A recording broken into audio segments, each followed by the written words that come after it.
My name is Caleb Whitaker. I'm 34 years old, and for most of my life, I've been the kind of man people describe as steady. Not impressive, not intimidating, not particularly memorable, just steady. I live in Portland, Oregon. I work as a financial compliance analyst, one of those quiet roles that only gets attention when something goes wrong. I've always preferred it that way. Numbers make sense to me.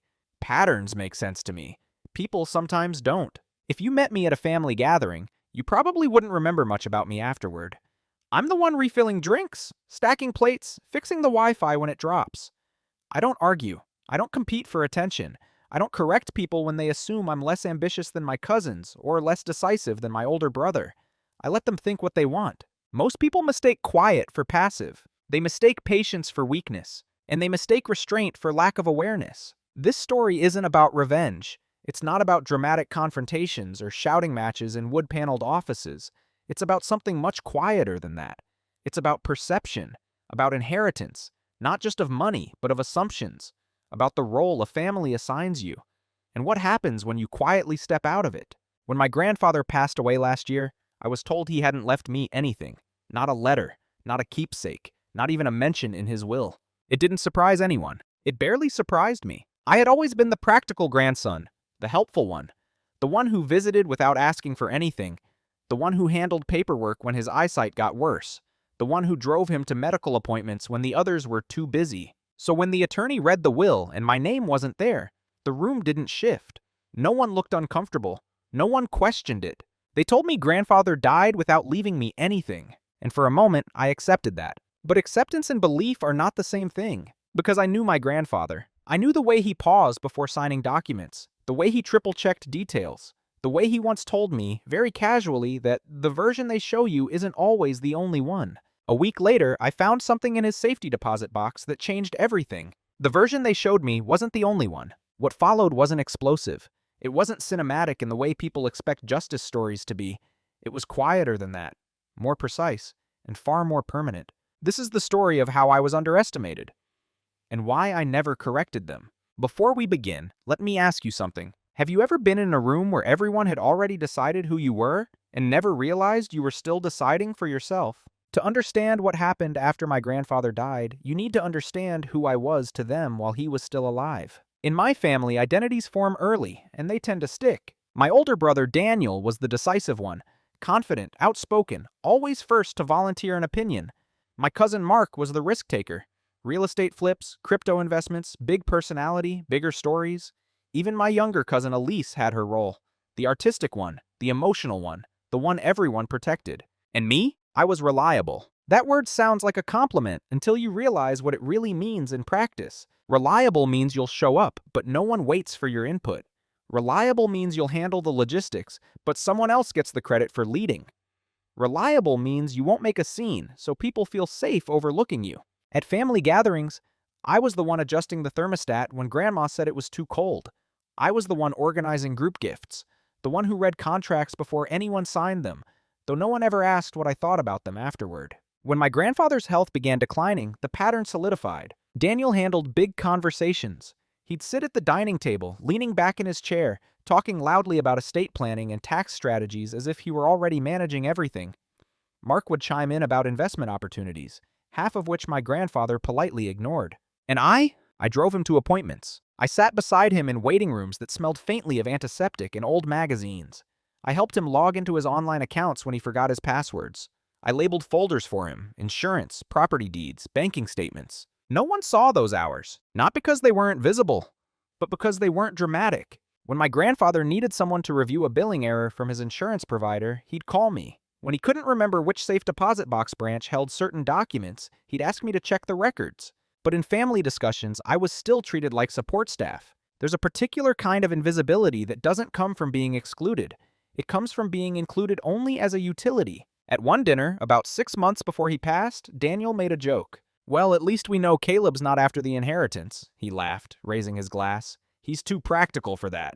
Everyone chuckled. I smiled. Not because it was funny, but because correcting him would have required explaining something no one was prepared to hear. It wasn't about money. It was about narrative. In their version of the family story, I wasn't a contender. I wasn't ambitious in the way they defined ambition.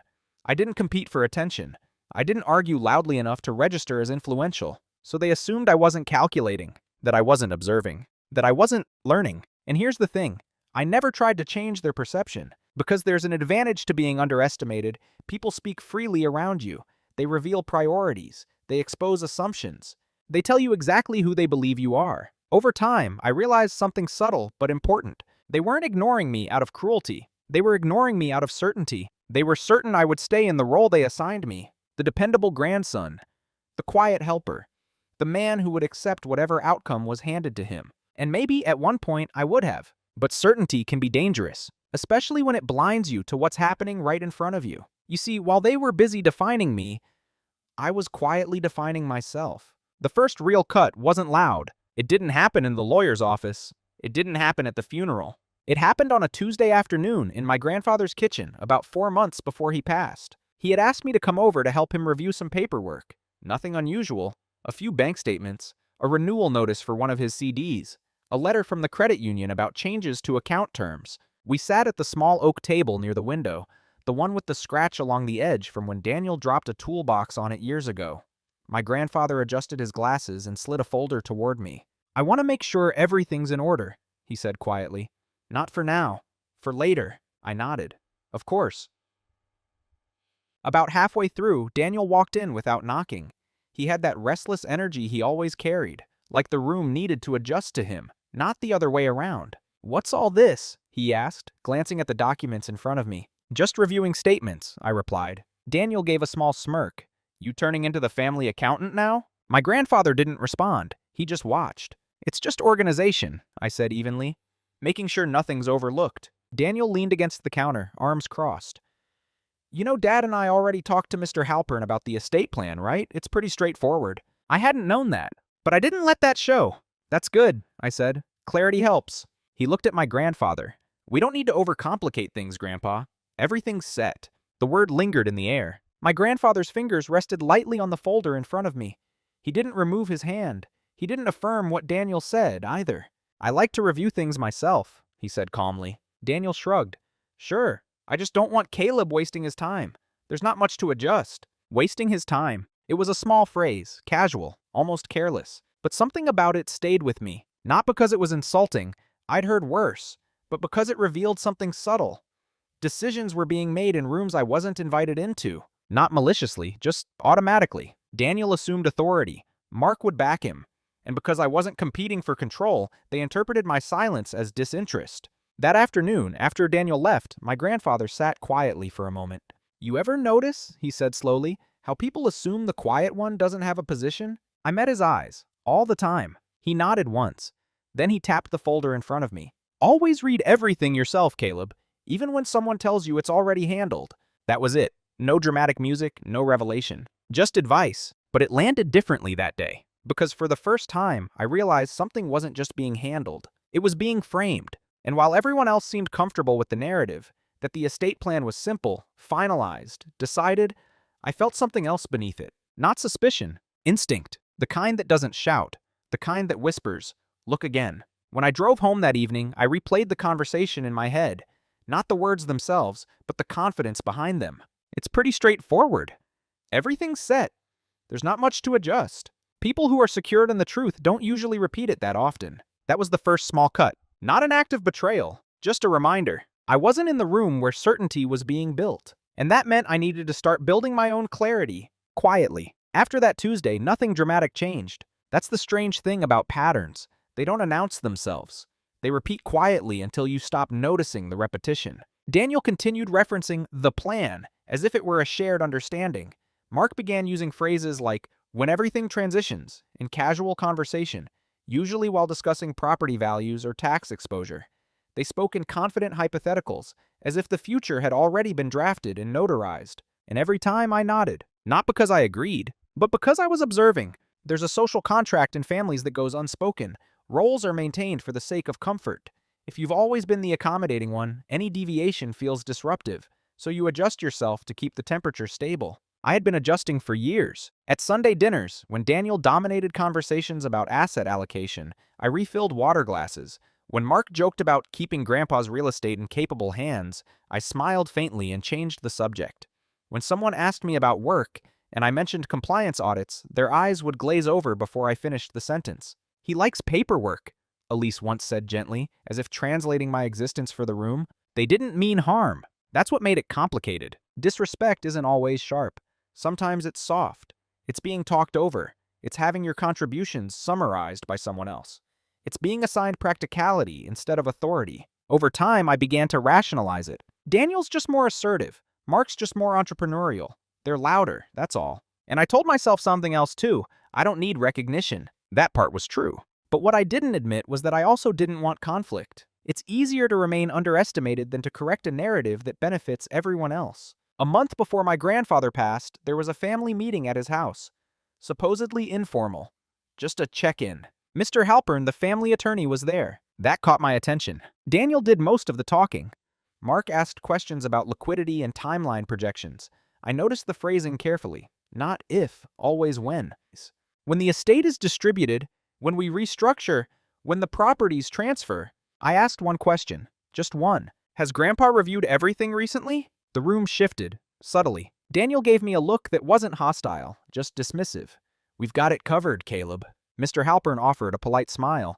"Everything is in order." In order. That phrase again. I didn't push further, not because I was intimidated, but because pressing in that moment would have required escalating the tone. And escalation is loud. I prefer quiet. After the meeting, as people gathered coats and exchanged casual goodbyes, I lingered near my grandfather's desk. I noticed something small, a second key ring in his drawer, separate from the house keys, separate from the car keys. I didn't comment. Later that evening, when I helped him into his armchair, he said something that stayed with me. "You know why people get comfortable underestimating you?" I shook my head. "Because you let them." He wasn't criticizing me. He was stating a fact. And for the first time, I realized that my silence had stopped being neutral. It was being interpreted as an agreement, as passivity, as acceptance. That's when it shifted internally, not into anger, into awareness. I had normalized the pattern. I had allowed myself to believe that staying quiet was simply who I was. But silence, I began to understand, is only virtuous when it's chosen, not when it's assigned. The next time Daniel said, "Everything's set," I didn't nod. I just listened more carefully, because repetition isn't confidence. Sometimes it's concealment, and I was starting to recognize the difference. It's strange how a role can form around you without ever being discussed. No meeting, no announcement, just repetition. By the time my grandfather's health began to decline more noticeably, my position in the family had solidified into something functional and predictable. I was the stabilizer. When hospital paperwork needed signatures, I was called. When insurance representatives required documentation, I handled it. When utilities glitched or bank alerts triggered, my phone buzzed. But when strategic decisions were discussed, long-term property management, restructuring investments, projected asset distribution, that conversation flowed elsewhere. Daniel would say things like, "Caleb's good with details. Let him handle the admin side." The admin side, not the decision side. I didn't protest. At first, I told myself it was efficient. Everyone is leaning into their strengths. Daniel had executive presence. Mark understood market trends. I understood systems. But systems aren't neutral. They shape outcomes. One evening, about 2 months before my grandfather passed, I stayed late at his house organizing a stack of unopened mail. He had grown tired quickly that day. The room was quiet except for the low hum of the refrigerator and the soft ticking of the wall clock. I sorted envelopes into neat categories: banking, property tax notices, investment summaries. That's when I noticed something subtle. Some of the financial statements listed contact preferences and secondary authorizations. Daniel's name appeared on a few. Mark's on others. Mine did not. Not as a backup, not as a secondary contact. And yet, I was the one physically present most often. I sat back in the chair and stared at the page longer than necessary. This wasn't an accident. It was narrative consistency. In their story, I wasn't the successor. I was supporting infrastructure. Reliable, useful, non-threatening. That realization didn't hurt in a dramatic way. It didn't sting like betrayal. It felt clarifying. Because once you understand the role you've been assigned, you can decide whether to continue playing it. A few days later, Daniel stopped by while I was there.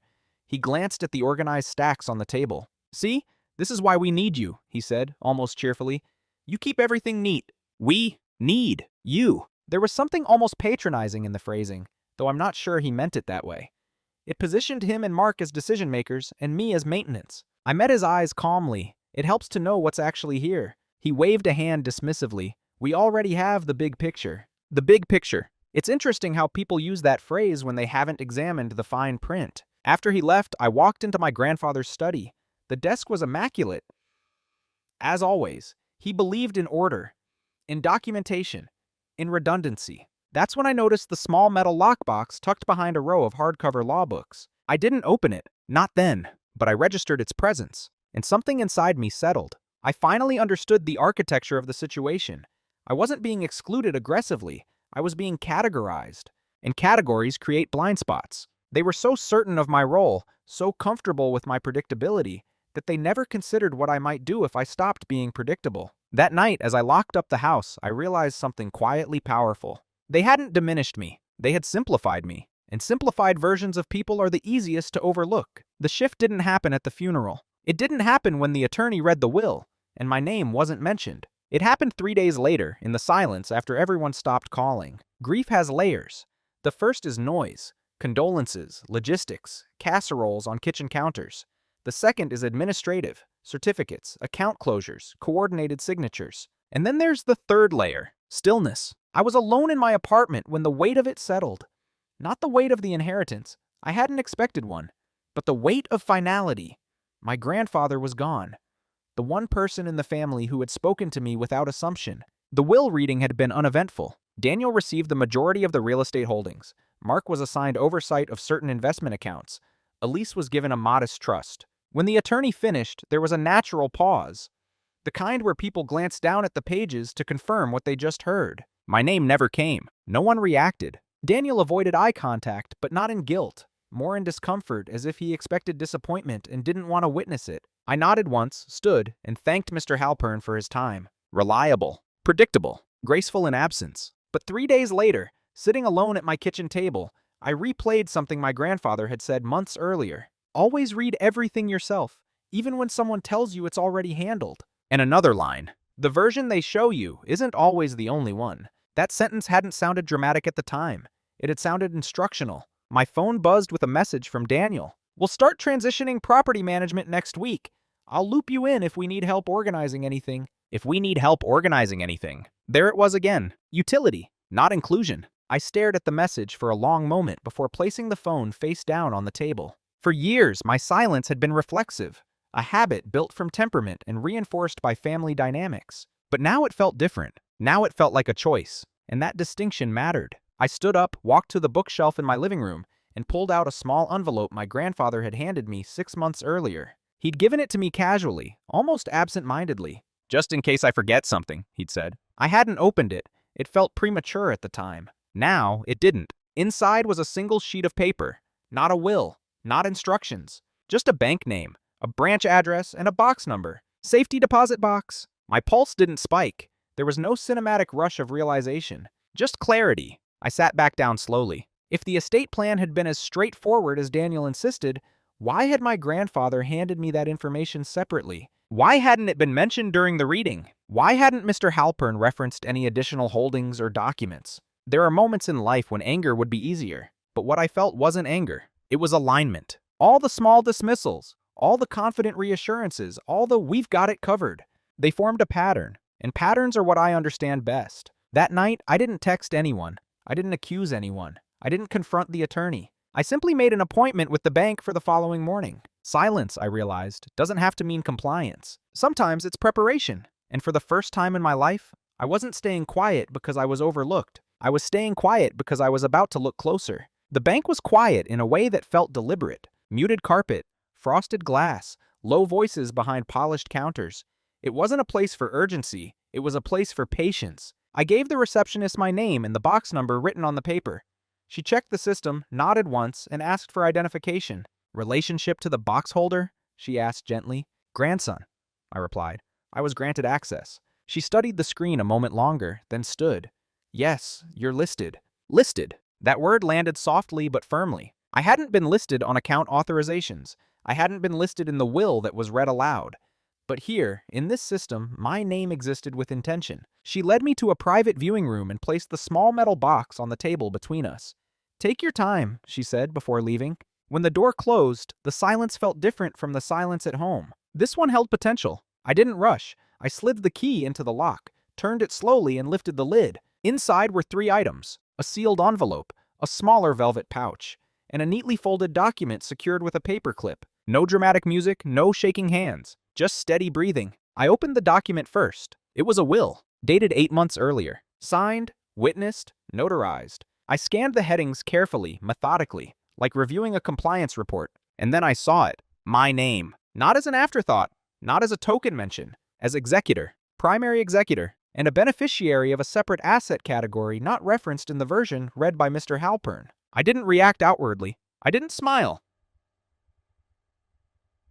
I didn't frown. But something inside me shifted into stillness. The version they showed me wasn't the only one. I read every line twice, then a third time. This will outline a specific set of financial instruments and a privately held property, assets structured differently from the ones distributed publicly. It also contained language that explicitly revoked prior versions. Revoked prior versions. That phrasing mattered. I leaned back in the chair. There are moments when people expect outrage, a rush of vindication, maybe even triumph. But what I felt was clarity, because this wasn't an accident. My grandfather hadn't forgotten me. He had positioned me, and he had done it quietly. The envelope contained a short handwritten note. Caleb, if you're reading this, then you did what I hoped you would, verified instead of assumed. There are always multiple drafts in life. Most people stop at the one place in front of them. Handle this with patience. Patience, not heat. That was all. No instructions to confront. No accusation of wrongdoing, just guidance. I closed the lid of the box and sat there for a long moment. Silence had always been my default, but now it was something else. It was leverage. If I walked into Daniel's house that evening and placed this document on the table, it would explode. Questions, accusations, defensive explanations. But heat clouds details, and details were where the truth lived. So I did what I've always done. I chose restraint, not because I was afraid, because I was calculating. I returned the documents to the box, locked it, and informed the bank representative I would be back within the week. As I stepped outside into the cool afternoon air, my phone buzzed again. Another message from Daniel. Meeting with Halpern tomorrow. Want to come? I looked at the screen for several seconds. Silence, I realized, had transformed. It was no longer the absence of action. It was a strategy. And for the first time, I understood something clearly. They believed I didn't know. And that belief was about to become very expensive. I didn't attend the meeting with Mr. Halpern the next day. I told Daniel I had a compliance review at work that couldn't be moved. That part wasn't even a lie. There was always a review, always a report, always something that required documentation and signatures. He responded with a thumbs up emoji. Efficient? Dismissive? Certain? What they never noticed about me was this. I don't react quickly, but I move thoroughly. That afternoon, instead of going home after work, I drove back to the bank. This time I came prepared. Notebook, phone fully charged, a portable scanner. The bank representative recognized me and escorted me to the same quiet room. When the safety deposit box was placed in front of me again, I felt no adrenaline, just focus. I reviewed the alternate will line by line, documenting every clause. I paid attention to the witness signatures, the notary stamp, the dates, the revocation language. 8 months prior. That timing mattered. It was after the informal check-in meeting, after Daniel had started speaking about the estate as if it were already architectured. After Mark had mentioned restructuring, my grandfather had updated his will after those conversations. That wasn't a coincidence. The asset category assigned to me was structured differently, held in a separate legal entity, shielded from the broader estate distribution. It required a formal presentation to activate. It wasn't automatically triggered by the will reading. It required initiative. He hadn't just left me something, he had left me in charge. And more importantly, discretion. I scanned every page carefully, backed up the files to an encrypted drive, photographed the handwritten note separately. Then I placed everything back exactly as I found it. Precision matters. On the drive home, I thought about something subtle. If this version revoked prior versions, why had Mr. Halpern read the older one? There were only a few possibilities. Administrative oversight, delayed filing, or selective presentation. I didn't jump to conclusions. That's what they would expect. Instead, I requested something simple the next morning. A certified copy of the will that had been filed with probate. Not accusatory, not confrontational, just procedural. The clerk informed me that the will submitted to probate was dated 14 months prior, not 8. Older. My grandfather's alternate version had not been filed, which meant one of two things. Either he hadn't submitted it formally, or someone had ensured it wasn't the version processed. Again, no anger, just pattern recognition. That evening, I pulled up my grandfather's email archives, the ones he had asked me to help him organize months ago. I searched for correspondence with Mr. Halpern around the date of the alternate will. There it was. An email confirming receipt of a revised document. Attached. Time-stamped. Acknowledged. I leaned back in my chair. This wasn't a misunderstanding. The update will have been sent, which meant it had been received. And yet, the older version was the one read aloud. I didn't call Daniel. I didn't draft a furious message. Instead, I did what they never noticed I was capable of doing. I built a timeline. Dates of conversations, dates of revisions, email confirmations, probate filings. Quietly, methodically. People often assume that power is loud, that it announces itself in bold gestures and raised voices. But real leverage is informational. It's knowing something fully while others are operating on partial awareness. Over the next week, I consulted an independent estate attorney, not to accuse but to verify. I presented the documents without commentary. She reviewed everything carefully. This supersedes the earlier version, she said finally.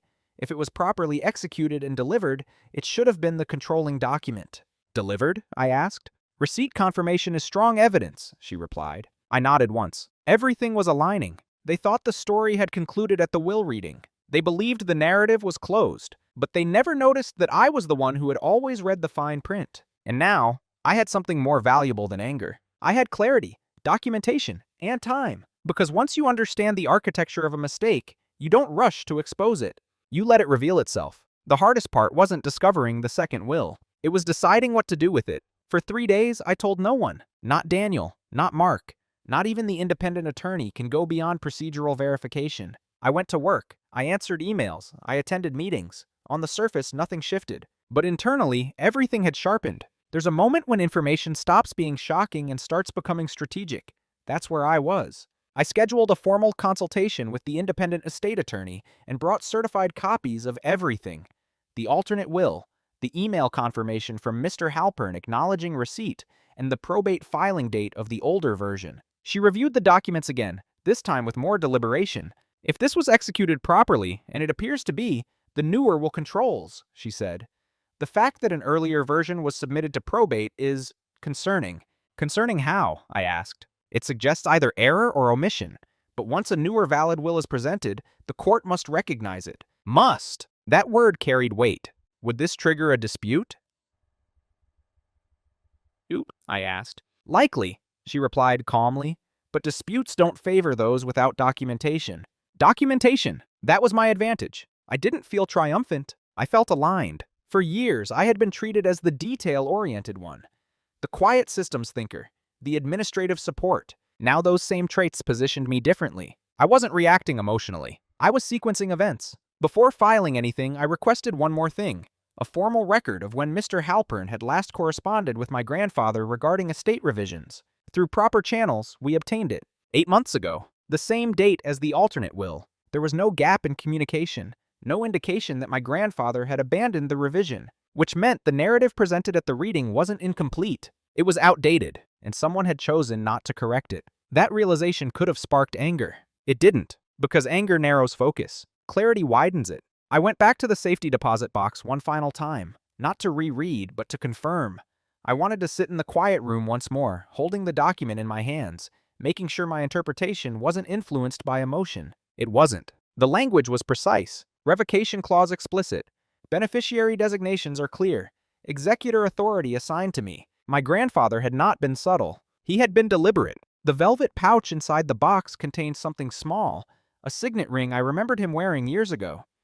Inside the band were engraved initials. CW, not for Caleb Whitaker, for Charles Whitaker. But when I slipped it onto my finger briefly, I understood something. Legacy isn't volume. It's intention. I returned everything to the box, locked it, and scheduled the formal filing of the updated will through my attorney the next morning. I still didn't call Daniel. I still didn't warn anyone. Because once the filing was submitted to the probate court, notifications would be issued automatically, officially, neutrally, irreversibly. No confrontation required, no raised voices, just process. That evening, Daniel sent another message. We're moving forward with property evaluations next week. Good to finally get this settled. Settled. I read the word twice. There's a particular calm that comes when you know something others don't. Not because you're hiding it maliciously, but because you're allowing truth to arrive through the proper door. I typed a single response. Understood. And that was the last normal message he would send me for a while. Because by the time the court notifications reached them, the story they believed was complete would begin to unravel. Not dramatically, not explosively, but structurally. And structures, once destabilized by truth, don't collapse loudly. They shift quietly until everyone feels the floor move beneath them. There's always a moment before something becomes irreversible, a narrow window where you can still choose comfort over correction. The morning my attorney finalized the filing of the updated will, she paused before submitting the documents electronically. "Once this is entered," she said calmly, "the court will issue notices to all interested parties. It will formally challenge the currently probated version." Interested parties. That's the legal phrase. Family feels different when translated into procedural language. I nodded. "Is there any procedural risk?" "Not if the documentation holds," she replied, "but it will create friction." Friction. Such a polite word for what was coming. She wasn't wrong. I had options. I could call Daniel privately and show him the updated will before filing. Give him a chance to respond. Preserve surface harmony. I could request a quiet correction through Mr. Halpern, frame it as an administrative oversight, and avoid escalation. Or I could let the court handle it. Neutral, recorded, official. The first option would protect relationships, at least superficially, but it would rely on voluntary cooperation from people who had already demonstrated selective transparency. The second would assume good faith from an attorney who had presented an outdated document without clarification. The third option removed interpretation from the equation. It relied on evidence. I stepped outside the office building for a moment and stood on the sidewalk, letting the February air settle around me. Cars passed. Pedestrians crossed at the light.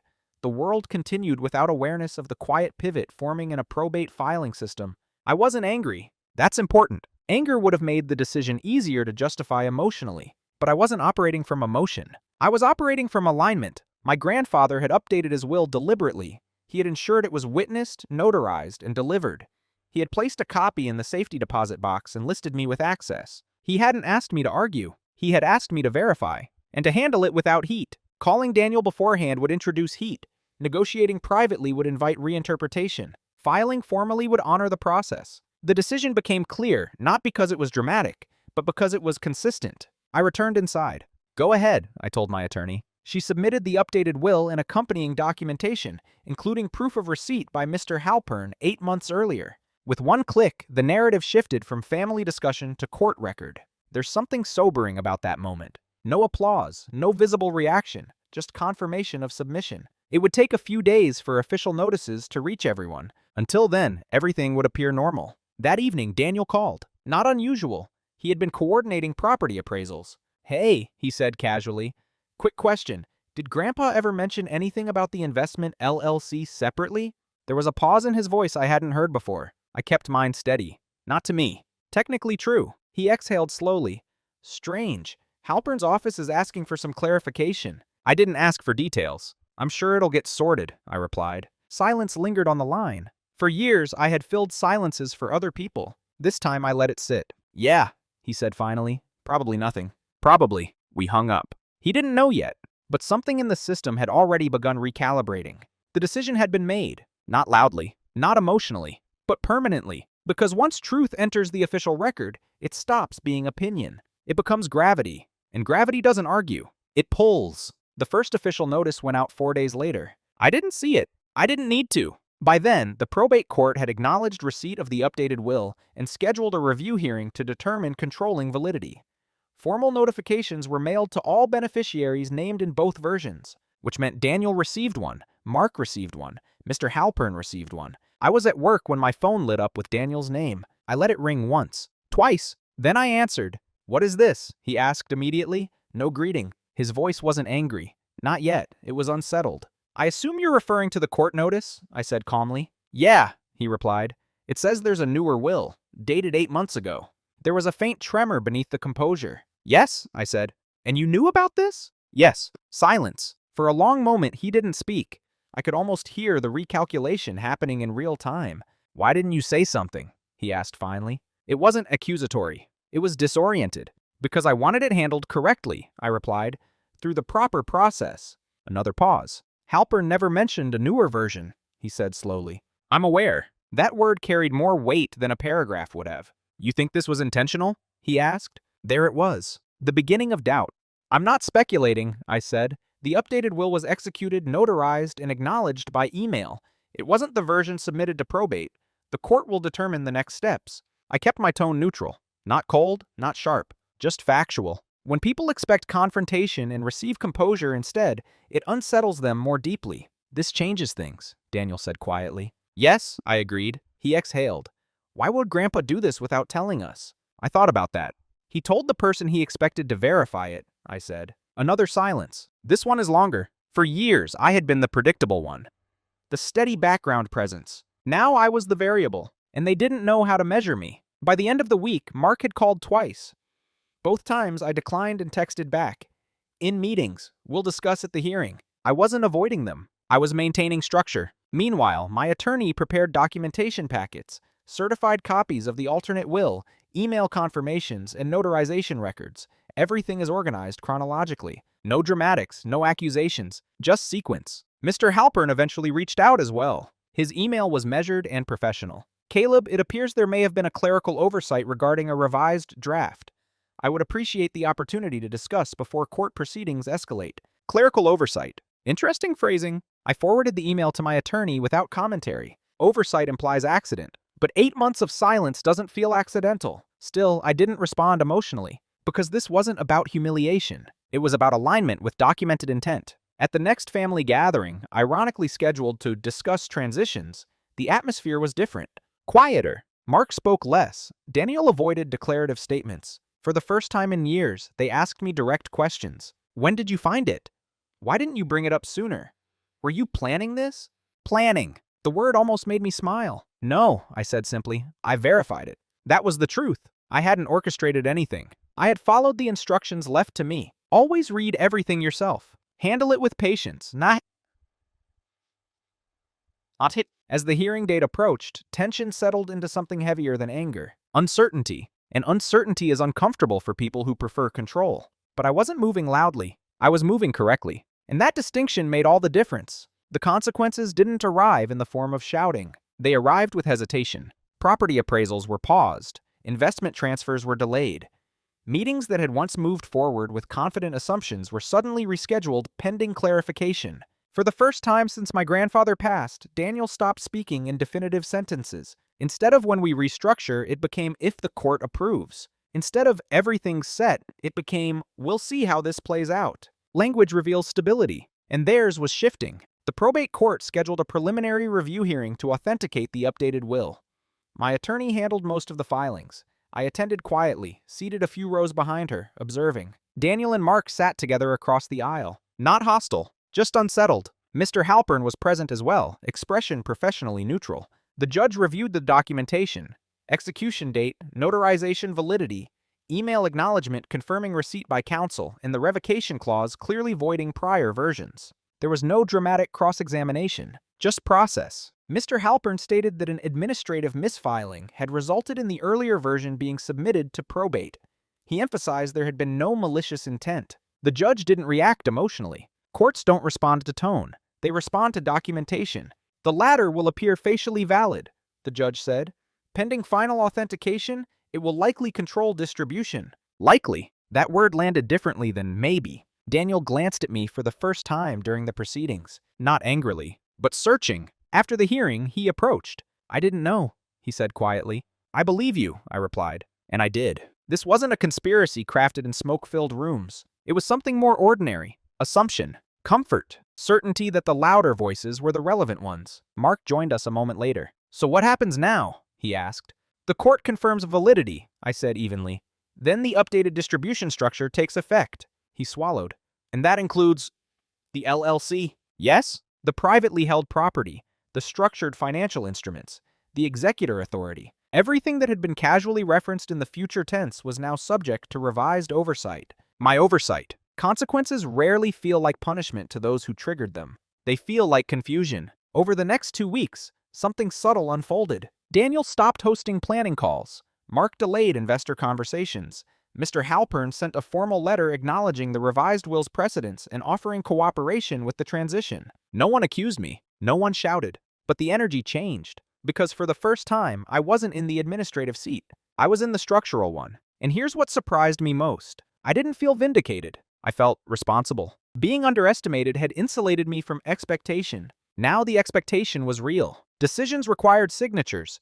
Oversight required attention. The LLC required evaluation. I reviewed everything methodically, not to dominate, to stabilize. Daniel called one evening, voice calmer than before. I should have asked more questions earlier, he admitted. Maybe, I said gently, but we're here now. Another pause. You're different, he added. No, I replied, I'm the same. The difference wasn't my personality. It was visibility. For years, I had operated quietly within the margins. Now the margins had shifted inward, and when the court issued its final ruling confirming the updated will as controlling, the consequences weren't explosive. They were structural. Authority moved. Assets reallocated. Narratives corrected. Not loudly, but permanently. Once the court formally recognized the updated will as controlling, the shift stopped being theoretical. It became operational. Letters were issued. Titles flagged for reassignment. Financial institutions notified of revised executor authority. You could feel it, not as drama, but as delay. Daniel called more frequently in those first few days after the ruling. Not to argue, to understand. I spoke to Halpern again, he said one evening. He insists it was a filing error. Maybe it was, I replied. Maybe it was, I replied. You don't sound convinced. I sound procedural. That frustrated him more than the accusation would have. Mark, on the other hand, moved into problem-solving mode.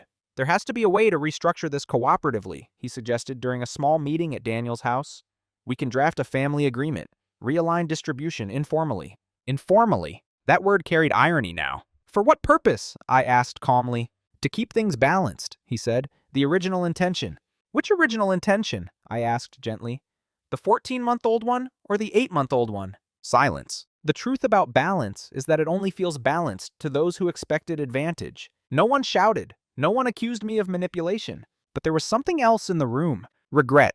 Not necessarily regret over the will itself. Regret over the assumption. Daniel eventually said what neither of them had said directly. I thought Grandpa trusted me with the big picture. He did, I replied. At one point, the words weren't cruel. They were chronological. Trust evolves. So do decisions. They asked me why I hadn't warned them before filing. I answered honestly, because it wasn't my job to protect expectations. It was my job to verify documents. That was the moment something subtle settled over the conversation. They realized this wasn't about competition. It was about the process. And the process doesn't negotiate with preference. Over the following weeks, attempts were made, quietly, to smooth things over. Suggestions of joint oversight. Invitations to co-manage the LLC. Casual references to splitting advisory roles. I considered each proposal carefully, but the updated will was explicit. Executor authority is centralized. Asset control is defined. Rewriting that through handshake agreements would undermine the very clarity my grandfather had established. It wasn't about control. It was about honoring structure. The irony was almost quiet enough to miss. For years, I had been categorized as the administrative one, the detail manager, the organizer. Now, those details prevented reversal. Because once a court recognizes a valid will, undoing it requires grounds that didn't exist. No coercion, no incapacity, no procedural defect. Just a later document, legally sound, emotionally disruptive. At one point, Daniel looked at me across the dining table and asked, almost softly, "Did you ever feel like we overlooked you?" It was the first time the question had been asked directly. "Yes," I said. He nodded once. No defensiveness. "I didn't realize." "I know," I replied. That was the part that mattered. It hadn't been malicious. It had been comfortable, and comfort creates blind spots. By the time the asset transfers were finalized and the LLC officially listed me as managing authority, there was no more room to renegotiate. Not because I refused, but because the window had passed. Too late doesn't always sound dramatic. Sometimes it sounds like paperwork stamped and filed. And by then, even apologies, however sincere, can't rewind documentation. The structure was set, not by me, but by the version they hadn't bothered to look for. The real confrontation didn't happen in court. It happened on a quiet Sunday afternoon in my grandfather's old house. We had gathered to finalize personal item distribution, furniture, photographs, and smaller keepsakes that weren't explicitly listed in the will. The legal matters were mostly settled by then. Titles transferred, accounts restructured, authority clarified. This wasn't about assets anymore. It was about air. Daniel stood near the fireplace, hands in his pockets. Mark leaned against the kitchen counter. Elise moved quietly between rooms, wrapping framed photos in newspaper. At one point, Daniel looked at me and said, "Can we talk?" We stepped into the study, the same room where I'd once noticed the lockbox behind the law books. The shelves were mostly empty now. "I need to ask you something directly," he said. "Okay. Did you think I was trying to cut you out?" His voice wasn't sharp. It was steady, measured. I considered the question carefully before answering. "I thought you assumed I wasn't relevant." I said. He absorbed that. That's not the same thing, he replied. No, I agreed. It's not. There was a long pause. He glanced at the desk, the one where so many big-picture conversations had happened without me. I never questioned the version Halpern presented, he admitted. I just assumed that was it. I know. You didn't, he said quietly. No, I replied. I didn't. That was the difference. He studied me for a moment, almost as if recalibrating. You could have embarrassed me, he said. You could have made this ugly. I didn't want it ugly. Why not? Because ugliness clouds intention. Because anger invites defensiveness. Because shouting feels powerful in the moment but leaves fractures afterward. Instead, I said, Grandpa asked me to handle it without heat. Daniel's expression shifted slightly at that. He told you that? Yes. He nodded once, slowly. Mark entered the doorway but didn't interrupt. He just listened. I'll be honest, Mark said after a moment. When the notice came, I thought you were making a move. A move? I repeated gently. Like you'd been planning something. I almost smiled. I was verifying something. Silence settled again, but this time it wasn't tense. It was reflective. For what it's worth, Daniel said, I underestimated you. It wasn't dramatic. It wasn't apologetic in a theatrical way. It was factual. I let you, I replied. That answer surprised him more than anything else I'd said. You let me? Yes. For years, I had chosen comfort over correction. I had allowed the narrative because it required less confrontation. Until it didn't. Daniel exhaled slowly. I guess I thought being louder meant being more involved. Sometimes, I said, it just means being heard first. He nodded. No raised voices, no accusations, no rehearsed speeches, just acknowledgement. Before we left the study, Daniel placed a small wooden box on the desk. Grandpa kept this here, he said. You should have it. Inside was an old fountain pen, the one my grandfather used to sign documents. Not expensive, not ceremonial, just familiar. I closed the box gently. Thank you, I said. That was it. No reconciliation montage, no dramatic embrace, just a quiet recalibration of understanding. And sometimes that's enough. It's been 11 months since the court finalized everything. The LLC is stable. The property it holds is performing steadily. Nothing dramatic, nothing risky. I review reports monthly. I meet with advisors quarterly. I sign documents with my grandfather's fountain pen. Not out of sentimentality, out of continuity. Daniel and I speak differently now. Not more often, just more directly. He asks for my input before making assumptions. Mark still moves quickly, still thinks in expansion curves, but he pauses long enough to ask whether the structure supports the vision.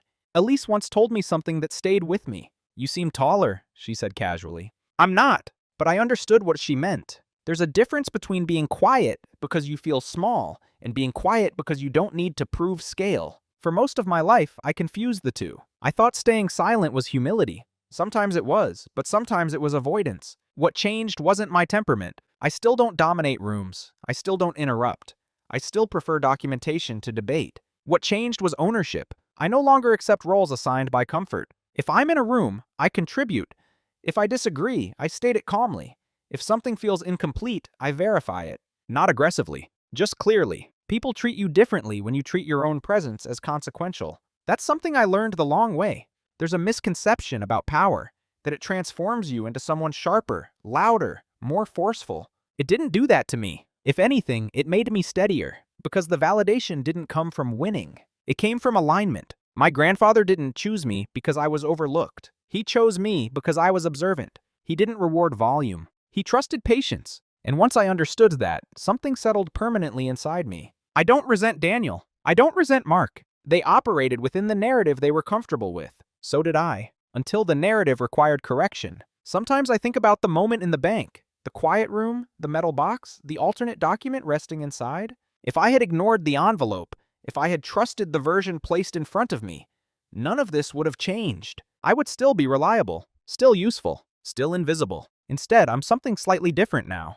Not louder, just defined. And the definition doesn't require announcement. It requires consistency. When I look back, I don't see a dramatic reversal story. I see a gradual rebalancing of perception, of responsibility, of voice. And perhaps the most important part? I didn't become someone else to achieve it. I just stopped shrinking. If you've made it this far, you might be expecting a sharper ending. A moment where someone apologizes dramatically. A final line that sounds like victory. A clear villain and a clear hero. But that's not what this was. No one tried to destroy me. No one plotted in secret. What happened was quieter than that. People assumed. They assumed the loudest voice was the most involved. They assumed the calmest person was the least ambitious.